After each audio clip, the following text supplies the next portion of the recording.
Bom, pessoal, vamos para a nossa terceira e última aula que trata especificamente sobre a força de atrito.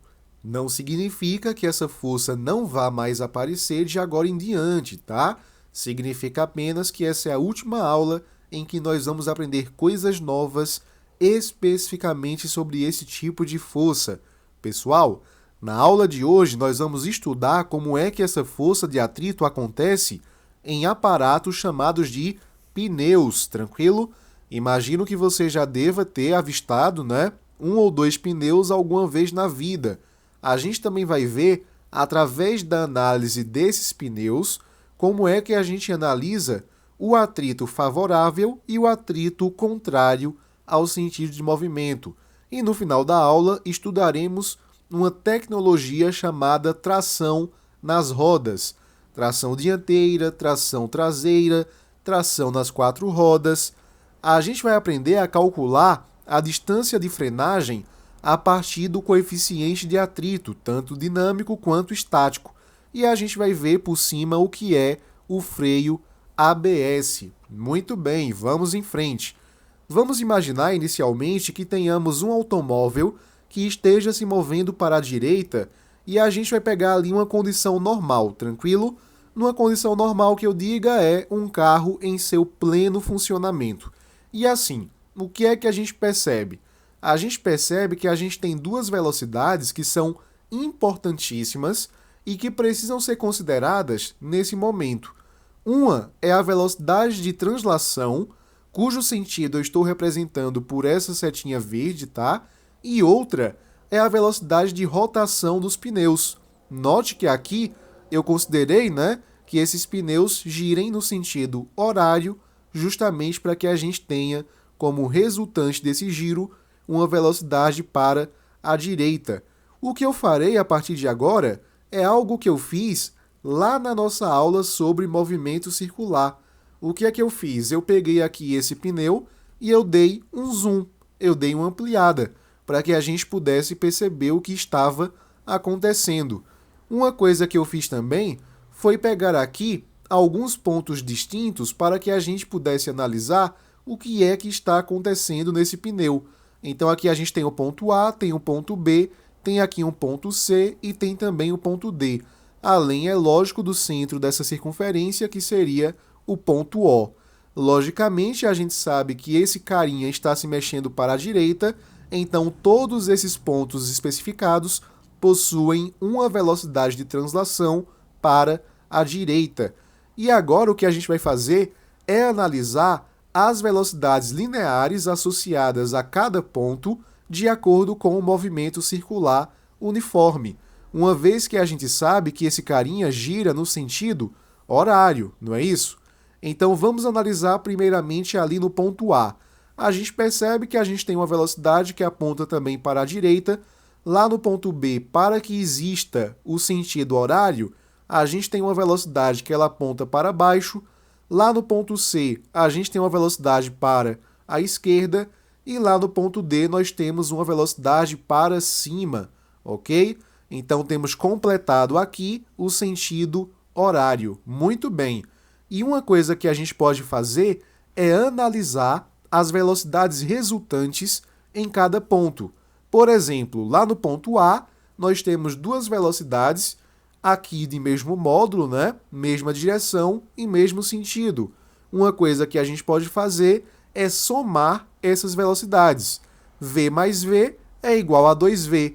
Quando olhamos para o ponto B, percebemos que temos dois vetores que são perpendiculares entre si.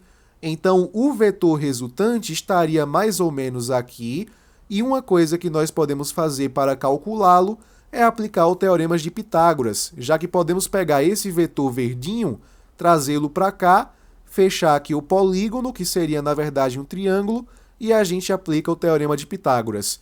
Então a velocidade resultante ao quadrado seria igual a v ao quadrado mais v ao quadrado, que são os catetos, né?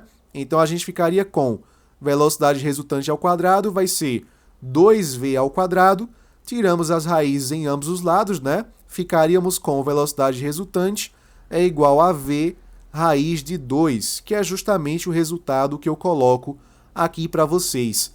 Lá no ponto C, a gente tem algo importantíssimo e que é o real objetivo de eu estar representando tudo isso aqui para vocês. Lá no ponto C, temos velocidades iguais, de mesmo módulo, né? Por isso que são iguais. A gente tem a mesma direção, tranquilo?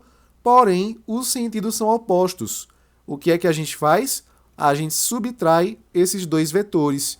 Quando fazemos essa subtração, percebemos que no ponto C, a velocidade resultante é igual a zero. Daqui a pouquinho eu comento essa conclusão para vocês, tá? Quando a gente olha para o ponto D, a gente percebe que a gente tem, em termos de módulo e também de direção perpendicular, né? A mesma coisa que acontecia no ponto B, a diferença consiste aqui no sentido, né? Já que aqui a gente tem uma velocidade para cima, que seria essa velocidade verdinha. Quando a gente pega a velocidade resultante, a gente vê também que ela seria v raiz de 2. Muito legal. Galerinha, o que é importante a gente notar aqui? Que no ponto A, a gente tem a máxima velocidade resultante e no ponto C, a gente tem a mínima velocidade resultante. Só que o ponto C é o ponto de contato do pneu com o solo. Temos aqui, portanto, duas superfícies diferentes. A superfície da borracha, que é o constituinte do pneu, e temos a superfície do solo, né? Pode ser o asfalto, por exemplo.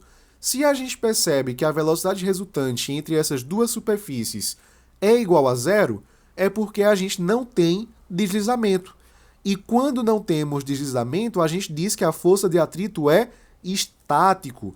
É por isso, galerinha, que na aula 14 eu nunca falei para você que o atrito estático está relacionado ao repouso e que o atrito dinâmico está relacionado ao movimento, porque o buraco é mais embaixo. Você precisa analisar isso de uma forma mais ampla do que simplesmente falar em repouso e movimento, ok? Então, quando não tem deslizamento entre as superfícies, a gente tem força de atrito estático. Aí tudo bem, a gente pode falar que existe repouso relativo entre o ponto C e a superfície de contato.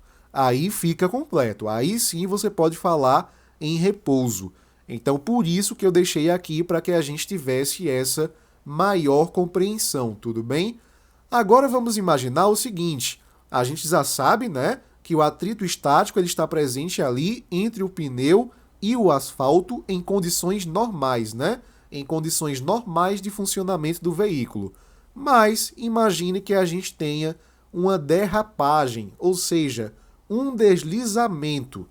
Aqui as coisas não vão sair tão bem quanto deveriam sair. Porque uma coisa que a gente percebe é que quando um carro derrapa, as rodas travam. Então note que ele continua aqui com a velocidade para a direita, que seria a velocidade de translação, mas aquela rotação dos pneus simplesmente desapareceu, porque no momento da derrapagem, essas rodas travam, ok? Então o que é que a gente percebe se a gente olhar para o pneu da mesma forma que a gente tinha analisado antes? A gente percebe que a gente não tem mais aquelas velocidades associadas ao movimento circular. Então temos apenas as velocidades de translação. E aí note que a gente tem a mesma velocidade para todos os pontos. Mais importante ainda é você perceber que no ponto C a velocidade resultante não é mais igual a zero. E se ela não é mais igual a zero, é porque a gente tem o deslizamento entre a superfície do pneu e a superfície do asfalto. Então, nesse caso, a gente tem deslizamento. E se a gente tem deslizamento, quer dizer que essa força de atrito é uma força de atrito dinâmico, tranquilo? Essas conclusões são importantíssimas para a gente. Quando não há deslizamento, atrito estático. Quando existe o deslizamento, o atrito só pode ser dinâmico, ok? Então, vamos guardar isso em mente porque será importante mais à frente, ok? Vamos lá, galerinha. Aqui eu tenho uma pergunta de $231 que vale mais ou menos, né, pela cotação atual, 300 milhões de reais. A força de atrito, ela é favorável ou ela é contrária ao sentido de movimento? A resposta simples é: depende. Eu até falei isso para você na aula 14, né? Eu falei para você, cuidado com esse vício de achar que a força de atrito sempre é contrária ao sentido de movimento. Existem casos e casos. Por exemplo, o que é que a gente pode perceber aqui? A gente pode perceber que a gente tem um carinha puxando um bloquinho laranja. É uma situação que a gente estava acostumado a trabalhar, nenhuma novidade. A novidade, na verdade, está na perspectiva da questão. Eu vou analisar para as forças de atrito que atuam no carinha e que atuam no bloquinho, beleza? Primeiro vamos analisar para as forças de atrito no nosso velho colega desbravador aqui da física. É algo, inclusive, que eu já tinha falado para vocês. Por que é que a gente consegue andar? A gente consegue andar porque a gente empurra a superfície de contato para trás. Então, esse nosso colega está empurrando aqui a superfície de contato para trás e, por ação-reação, a superfície de contato empurra o pé desse carinha para frente. É por isso que ele consegue andar. Eu vou chamar aqui de FAT e eu vou chamar aqui de menos FAT para indicar que a gente tem o mesmo módulo, né? A mesma direção, apenas os sentidos é que são opostos. Galera, esse carinha só teve uma força de atrito para frente porque ele tem uma coisa que a gente chama de motor. É um motor biológico? É, mas é um motor ali baseado em esqueleto, baseado em músculo, que fez com que ele empurrasse o solo para trás e o solo o empurrasse para frente. É isso que faz com que ele se movimente, né? Essas forças não vão se anular, pois temos aqui ação em corpos diferentes, tudo bem? Então, belezinha. Quando a gente tem uma força motriz, a gente vê que ela é concordante em termos de direção e sentido ao movimento, beleza? Vamos olhar agora para esse bloquinho que esteja aqui atrás. É o caso mais clássico que a gente analisava desde a aula 14. O que acontece? Essa superfície ela possui irregularidades. Se não fossem essas irregularidades, a gente não teria força de atrito, né? E aí pensa comigo conforme a gente já pensava há 2 aulas. A gente percebia que quando esse cara puxa o bloquinho vai empurrar essas irregularidades aqui para frente, né? Então quer dizer que aqui a gente percebe que o bloquinho aplica uma força de atrito na superfície para frente. Eu vou chamar aqui de FAT minúsculo para poder diferenciar do outro, tudo bem? E a gente percebe que a superfície reage e empurra o bloquinho para trás. Então aqui a gente teria uma força de atrito para trás. É um FATzinho que eu coloquei aqui para vocês. Aqui eu coloco o sinal de menos para indicar que esse carinha e essa alma cebosa são um par ação-reação, como a gente já vem analisando. Então perceba que aqui, no nosso colega, a força de atrito ela é favorável ao sentido de movimento, que vai ser para a direita, né? Já no bloquinho, a gente tem uma força de atrito que é contrária ao sentido de movimento. Então, respondendo aqui a nossa pergunta valiosa, a gente tem que isso aqui depende qual é o corpo que está sendo analisado. A gente tem força de atrito favorável, que é esse caso, mas a gente também tem força de atrito resistente, né? Desfavorável. A gente pode dizer que essa força de atrito ela é motriz, porque ela propicia o movimento, e a gente pode dizer que essa força de atrito é resistente, porque resiste ao sentido de movimento que a gente havia selecionado, beleza? E assim, isso pode ser aplicado também, pessoal, daqui a pouquinho, como a gente vai ver, aos pneus do carro, tá? Isso aqui que eu coloquei não é por acaso. Aqui eu coloquei o resumo, né? A representação das forças que a gente havia feito, nada de diferente aqui. Agora vamos aplicar esse conhecimento aos pneus. Primeiro vamos ver aqui aquilo que a gente chama de tração em rodas.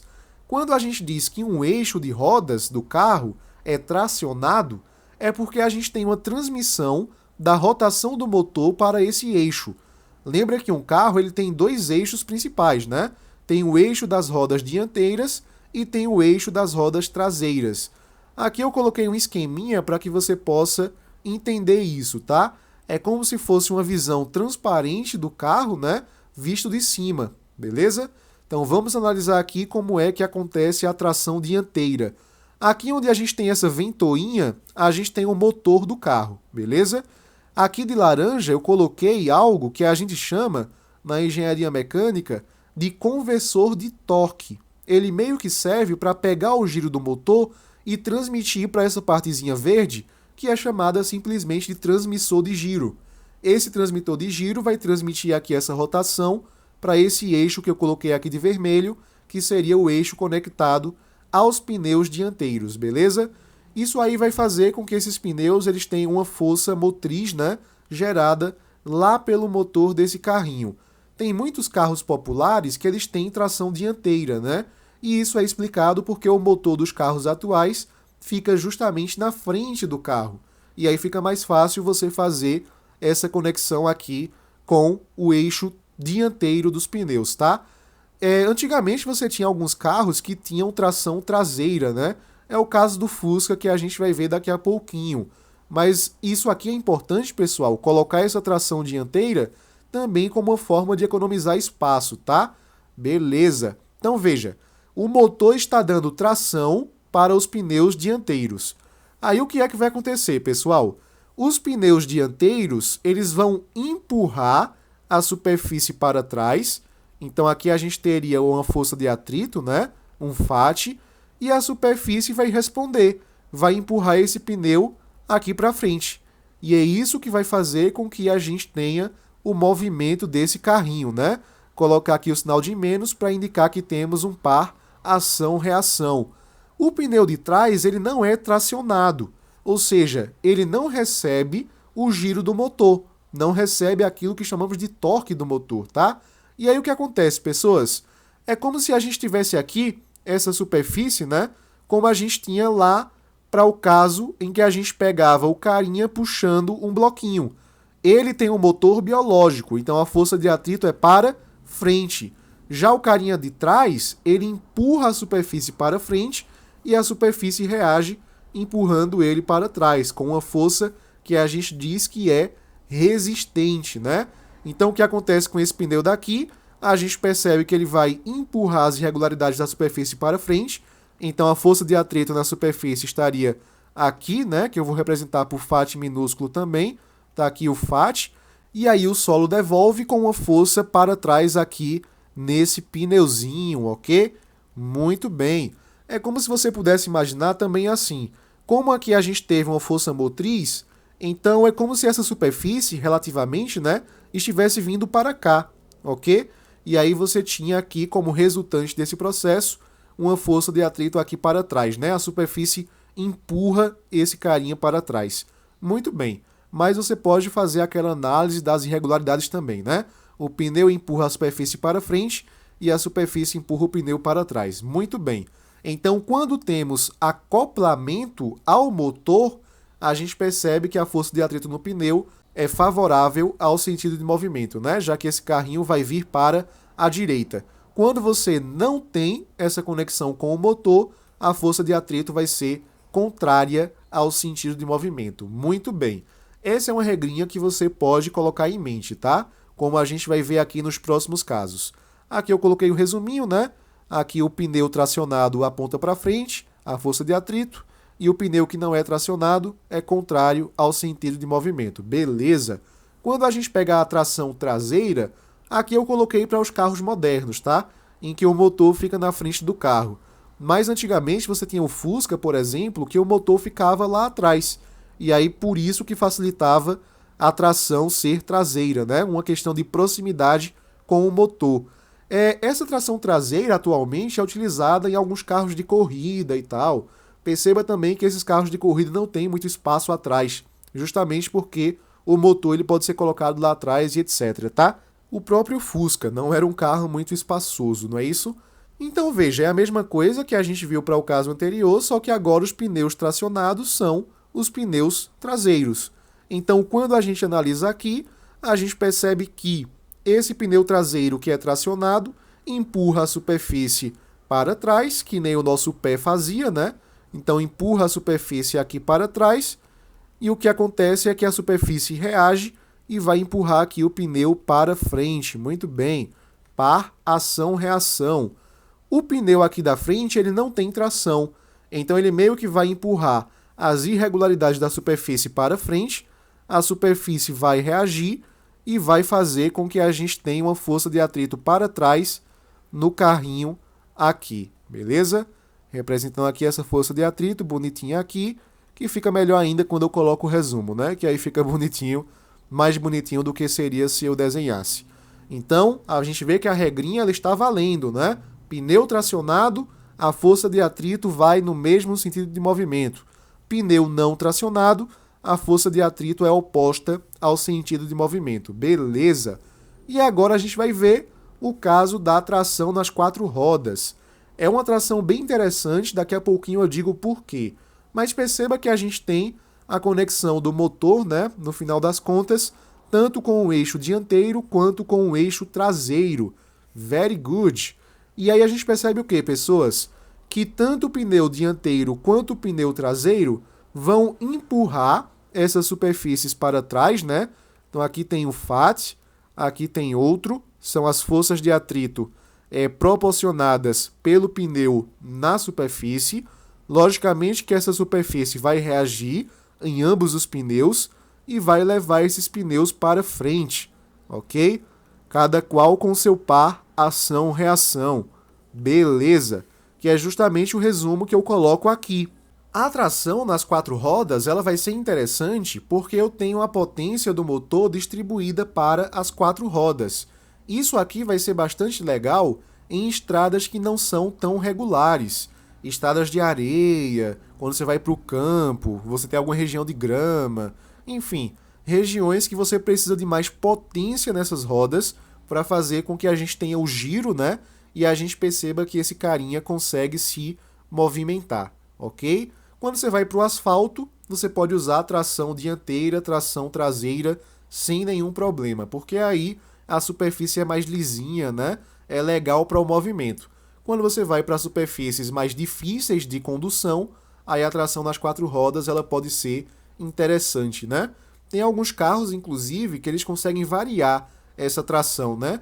Tem carro que você aperta um botãozinho e aí ele deixa de ser tracionado somente ou na frente ou na trás, e aí ele passa para a tração nas 4 rodas. Tem esse botãozinho lá que pode fazer essa conversão através de um sistema eletrônico. Uma coisa que é bacana de você imaginar, por exemplo, é que quando você pega uma roda tracionada, bora imaginar somente essa aqui da frente, bora ignorar a de trás, e aí esse carro atola, aí você vê que esse pneu tenta começar a girar, né? E ele empurra a areia para trás. É justamente indicando para a gente a tração que ele tem. Ele empurra a superfície para trás, a superfície reage empurrando ele para frente, e aí é por isso que você percebe o movimento dele para a direita neste caso, né? Muito bem. Pessoal, vamos fazer aqui um exercício bem simples para que a gente possa fixar isso que nós acabamos de descobrir, tá? Tá aqui uma questão do ITA, beleza.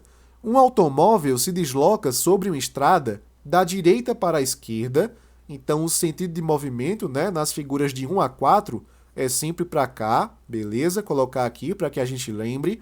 As setas nas rodas indicam os sentidos das forças de atrito, sem relação com os módulos, tá? Exercidas sobre elas pelo chão. Associe os esquemas apresentados com os algarismos romanos de 1 a 4. Então, aqui na primeira situação, na primeira alternativa, nós queremos uma tração somente nas rodas dianteiras. Bora analisar caso a caso. Aqui nesse primeiro, pessoal, a gente percebe que a gente tem aqui uma força de atrito nas rodas dianteiras para frente e nas rodas traseiras temos força de atrito para trás, contrário ao sentido de movimento. Quer dizer que essa rodinha aqui de trás, ela não é tracionada, mas essa da frente é, porque está no mesmo sentido do movimento, pelo que a gente viu agora há pouco, né? Então aqui essa primeira equivale à situação número 1, ok? Vamos ver agora a situação número 2. A gente quer aqui a tração nas 4 rodas. Para que a gente tenha tração nas 4 rodas, a gente precisa, pessoal, que as forças de atrito nos pneus atuem sempre no mesmo sentido de movimento. Quando você olha aqui para a situação 3, é isso que você percebe. Tanto no pneu de trás quanto no pneu da frente, a gente tem uma força de atrito apontando para a esquerda, né? No mesmo sentido do movimento. Então aqui a situação número 3 está para a alternativa 2, né? O algarismo romano 2. Então aqui a gente coloca a situação 3, legal. Na terceira proposição, a gente quer saber onde é que o motor está desligado, que seria justamente o motor desacoplado, né? Galera, é muito fácil.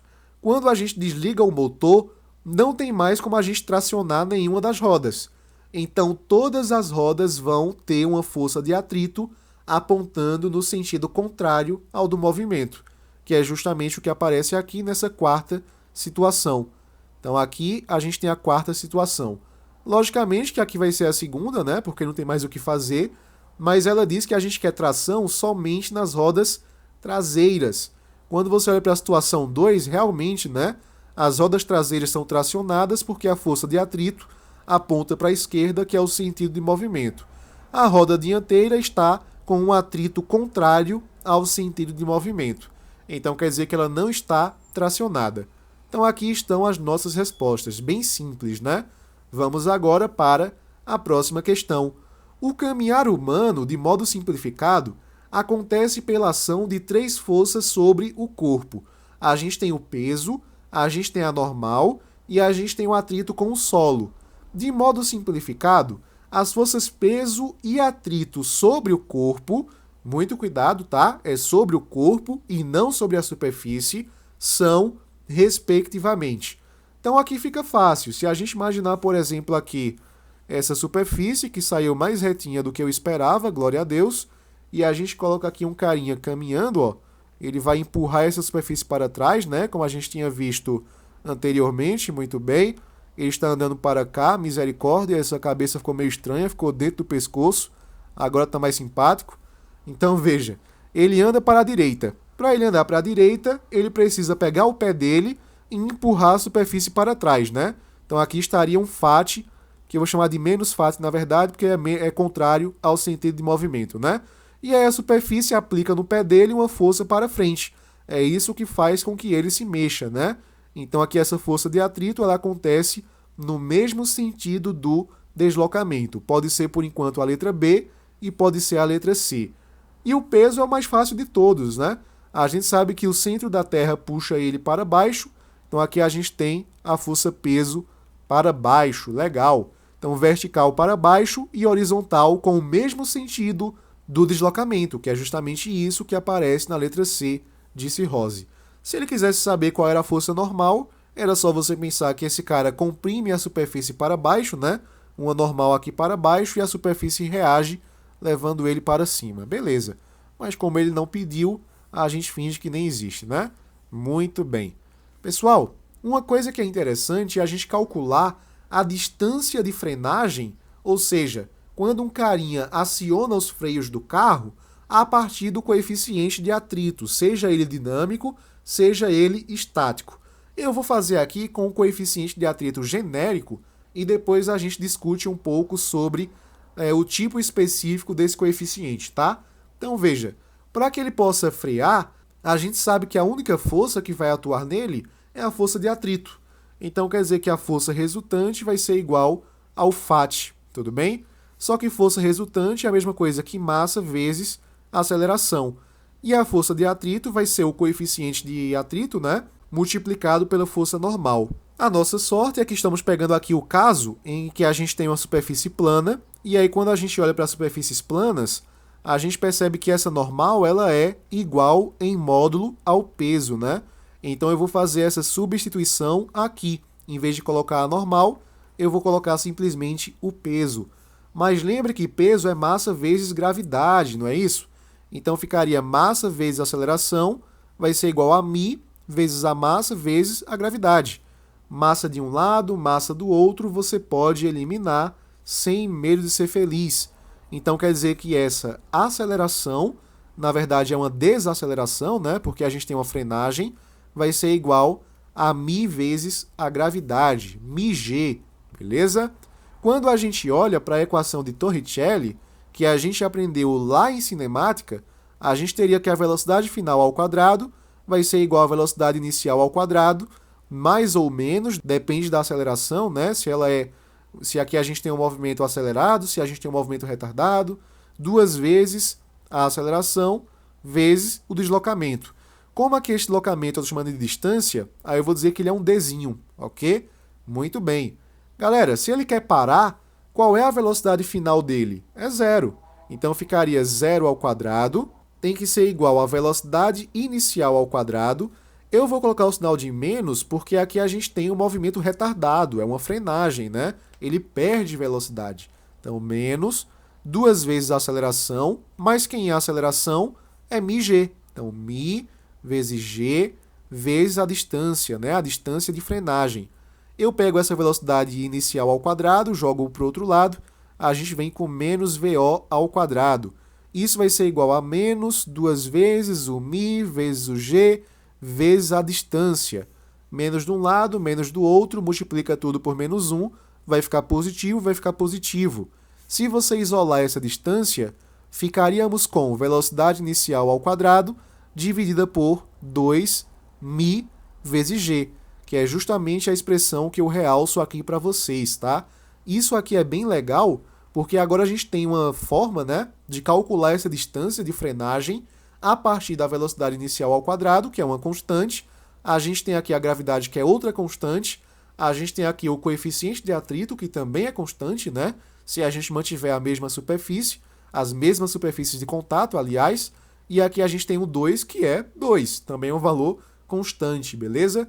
Isso aqui é bem legal quando a gente analisa, por exemplo, para a comparação com um freio que a gente chama de ABS, ok? O freio ABS, e aqui a gente tem uma sigla, tá? Que vem do inglês, Anti-Lock Braking System, que é basicamente impedir que o pneu, durante a frenagem, ele trave, ok? Então, ele vai ser importantíssimo para evitar muitos acidentes. A gente vai ver por quê. Vê só, o freio ABS impede o travamento das rodas, mantendo o giro das rodas durante uma frenagem. Lembra que eu falei para vocês que, quando a gente tem a derrapagem, as rodas travam? Então, para um carro que não tem o freio ABS, a gente vai perceber que as rodas também travam. Então, o freio ABS vai impedir esse travamento. Isso vai manter o automóvel sem derrapar e na iminência de escorregamento. Isso que é legal. Como ele não vai derrapar, não vai ter deslizamento. Então, o que o freio ABS vai fazer é impedir que esse carro, né, os pneus dele, atinjam aquilo que a gente chamou de atrito dinâmico, ok? Ele vai tentar manter o atrito estático justamente por conta da rotação desse pneu, como a gente viu no início da aula de hoje. Tranquilo? E aí, quando a gente nota para a expressão da distância de frenagem, se a gente não tiver ABS, o coeficiente de atrito vai ser dinâmico. Então, a gente ficaria com esses coeficientes daqui, tá? Com o ABS, por outro lado, o atrito vai ser estático. Então, aqui é o coeficiente de atrito estático, e aqui a gente tem a distância para esse coeficiente de atrito estático, tá? Quando ele for utilizado no nosso carrinho. O interessante, galera, é o seguinte. O que é que a gente percebe? Que, no geral, o coeficiente de atrito estático é maior que o coeficiente de atrito dinâmico. Então, quer dizer que esse carinha daqui, o denominador desse cara, vai ser maior que o denominador desse carinha daqui. Tranquilo? Aqui é o menor denominador e aqui é o maior denominador. Mas quando você aumenta o denominador, você vai diminuir o quociente dessa fração, né? Basta você comparar quem é maior, 2 sobre 10 ou 2 sobre 100. Logicamente que é maior 2 sobre 10 e o menor vai ser 2 sobre 100, né? Como aqui a velocidade inicial é a mesma, então realmente a gente mantém isso aqui verdadeiro. A gente está mudando somente o denominador. No local em que a gente tem o maior denominador, que é esse caso, a gente tem a menor fração. Então quer dizer que essa distância com o freio ABS ela vai ser menor que essa distância sem o ABS. E é isso que pode causar vários acidentes, né? Tem o travamento do pneu, a gente percebe que essa distância aqui vai ser maior se a gente comparar com a distância com a utilização dos freios ABS, que é essa conclusão que eu coloco para vocês. A distância para o atrito dinâmico, a distância percorrida vai ser maior se a gente comparar com a distância percorrida para um carinha que não tenha o travamento das rodas, né? Que é justamente o freio ABS. Mantém a roda girando, legal. Impede, né? Quando o carinha tenta chegar no dinâmico, aí o freio ABS puxa de volta para o atrito estático. Muito bem. Então vamos aqui fazer duas questões que tratam sobre isso, beleza? Um automóvel desloca-se numa estrada horizontal com velocidade constante de 30 metros por segundo. Num dado instante, o carro é freado e, até parar, desliza sobre a estrada numa distância de 75 metros. Se ele desliza, é porque a gente teve derrapagem. O coeficiente de atrito é dinâmico, que inclusive ele coloca aqui para você. Despreze o efeito do ar, adote a gravidade como 10 metros por segundo ao quadrado, e ele quer saber justamente quem é esse coeficiente de atrito dinâmico, né? A gente viu que para a frenagem, essa força resultante tem que ser igual à força de atrito, então a força resultante é massa vezes aceleração, a força de atrito é μ vezes a normal, só que a normal nesse caso vai ser igual ao peso porque temos uma estrada horizontal, né? Então aqui ficaria μ vezes o peso, só que o peso é massa vezes a gravidade. Corta massa de um lado, corta massa do outro, você tem que a aceleração vai ser igual a μ vezes g. Estou fazendo isso de novo porque eu não gosto de decoreba, tá? Eu gosto que você aprenda a lidar situação por situação. E aí, de acordo com a equação de Torricelli, nós teríamos que v ao quadrado vai ser igual a v0 ao quadrado. Vou colocar o sinal de menos logo de cara, porque aqui temos uma frenagem, né? A gente tem redução da velocidade, movimento retardado, 2 vezes a aceleração vezes a distância de frenagem, né? Muito bem. A velocidade final vai ser 0, porque eu quero que ele pare completamente. A velocidade inicial é de 30, né? 30 ao quadrado, menos 2 vezes a aceleração, que é μ vezes g. Então vai ser μ vezes g, só que g é 10, né? É 10 metros por segundo ao quadrado. E a distância de frenagem é de 75 metros. 0 ao quadrado é 0, 30 ao quadrado é 900, aí ficaria menos, 2 vezes 10 é 20, né? E 20 vezes 75 é 150 com mais um zero. Então é 1.500 vezes μ. Esse μ é o μ dinâmico, inclusive, né? A gente tem deslizamento, legal. Passa esse 900 para o outro lado, fica menos 900. Vai ficar menos 900 é igual a menos 1.500 μd. E aí você multiplica os dois por menos 1. E aí ficaria 900 é igual a 1.500 μd. Você isola o μd, aí ficaria 900 sobre 1.500. Legal. Corta esse carinha com esse carinha, corta esse com esse, ficaria 9 sobre 15, divide por 3, ficaria 3 sobre 5, isso aqui é a mesma coisa que 0,6, que é a mesma coisa que aparece na letra B de bronquite, tranquilo? Bacaninha, vamos agora para a última questão do Enem, segunda aplicação. Num sistema de freio convencional, as rodas do carro travam e os pneus derrapam no solo, caso a força exercida sobre o pedal seja muito intensa. O sistema ABS evita o travamento das rodas, mantendo a força de atrito no seu valor estático máximo, sem que exista derrapagem. O coeficiente de atrito estático da borracha em contato com o concreto vale 1, e o coeficiente de atrito cinético para o mesmo par de materiais é de 0,75. Aqui ele chama de atrito cinético, mas isso aqui é a mesma coisa que o atrito dinâmico que a gente estava trabalhando, tá? Dois carros com velocidades iniciais iguais a 108 km por hora. Cuidado que aqui você vai precisar fazer uma conversão, tá? Porque a gente vai trabalhar em metros por segundo, não em quilômetro por hora. Então o que é que a gente faz? O que é que a gente aprendeu lá na cinemática para fazer essa conversão? É só você dividir por 3,6, né? E o bacana é que 108 por 3,6 é a mesma coisa que 30. Então aqui 30 metros por segundo, ok? Então eles vão iniciar a frenagem numa estrada perfeitamente horizontal. Ele fala isso para você considerar que o peso seja igual ao normal, né? É uma característica do plano horizontal, como a gente viu nas aulas anteriores, de concreto no mesmo ponto. O carro 1 tem sistema ABS e utiliza a força de atrito estática máxima para a frenagem. Já o carro 2 trava as rodas, né? A gente vai ter deslizamento, porque não tem o ABS. De maneira que a força de atrito efetiva é a cinética, né? Considere a gravidade como 10 metros por segundo ao quadrado. as distâncias medidas a partir do ponto em que iniciam a frenagem, que os carros 1, e aí a gente quer saber quem é D1, né? E o 2, que seria D2, percorrem até parar. Então, quero saber aqui quanto que vale a distância para o ABS, que é o D1, e quanto vale a distância para o não ABS, que seria o D2. Muito bem. Em todos os casos, a gente vai usar a mesma expressão, porque a gente viu que a gente sabe que o FAT vai ser a força resultante, né? Para fazer com que o carrinho pare, e aí a gente teria que μ vezes a normal, só que nesse caso a normal é igual ao peso, então μ vezes o peso, que é massa vezes gravidade, então ficaria μ vezes m vezes g, vai ser igual a massa vezes a aceleração, que é a força resultante, né? Segundo a lei de Newton. Então quer dizer aqui que teríamos que a aceleração, ou a desaceleração, né? Vai ser μ vezes g. Guarda essa informação por enquanto. Quando você olha para Torricelli, para nosso coleguinha Torricelli, a gente nota que v ao quadrado vai ser igual a v0 ao quadrado menos 2 vezes a aceleração vezes a distância que a gente quer. Coloquei o sinal de menos logo de cara porque a gente sabe que é uma frenagem, ou seja, o movimento ele é retardado. Tranquilo? A velocidade final vai ser 0 porque eu quero uma frenagem completa, então ficaria 0 ao quadrado vai ser igual a v0 ao quadrado menos 2 vezes a aceleração, que é μ vezes g, então μ vezes g vezes a distância, né?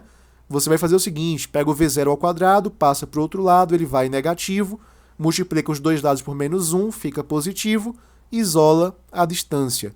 Então a distância ficaria v0 ao quadrado dividida por 2 μ vezes g. É essa expressão que a gente vai utilizar. Belezinha? Como eu disse para você, não se importa em decorar a fórmula. Se você aprende física, você tem fluência. Então não é necessário ficar decorando, tranquilo? A não ser que você seja muito bom em decorar e você se sinta confortável dessa maneira, tá? Então vamos lá. Primeiro eu vou achar aqui para a distância número 1, ok? Que seria a distância com o freio ABS. Então ficaria D1 tem que ser igual V0 ao quadrado por 2μg. A velocidade inicial é de 30 metros por segundo, né? Então 30 ao quadrado. 2 vezes o μ estático nesse caso, né? Que a questão falou para a gente que valia exatamente 1. Então a gente coloca aqui 2 vezes 1 vezes a gravidade, que é 10. 30 ao quadrado é 900, 900 por 20 vai ser a mesma coisa que 45 metros. Essa é a primeira distância a ser considerada. Legal. Quando a gente olha para o segundo caso, que seria a distância percorrida sem o auxílio, né, dos freios ABS, a gente ficaria com V0 ao quadrado sobre 2 μ dinâmico vezes a gravidade. A velocidade inicial é a mesma, né? Então 30 ao quadrado por 2 vezes esse μ dinâmico, que é, cadê? 0,75, muito bem, 0,75, e a gravidade é 10. Então bora lá, 30 ao quadrado é 900, aqui embaixo seria 0,75 vezes 10 é 7,5, né? 7,5 vezes 2 é 15, então 900 por 15, a gente teria aqui o bonito resultado de 60 metros, não é isso? Então aqui 60 metros, bonitinho, certinho. Então quer dizer que a nossa resposta seria a letra A de amarelão. Muito bem. Galerinha, muito obrigado por acompanhar até aqui. Qualquer dúvida deixa nos comentários. Deixa também um gostei. Se inscreve no canal, compartilha esse vídeo e até a próxima.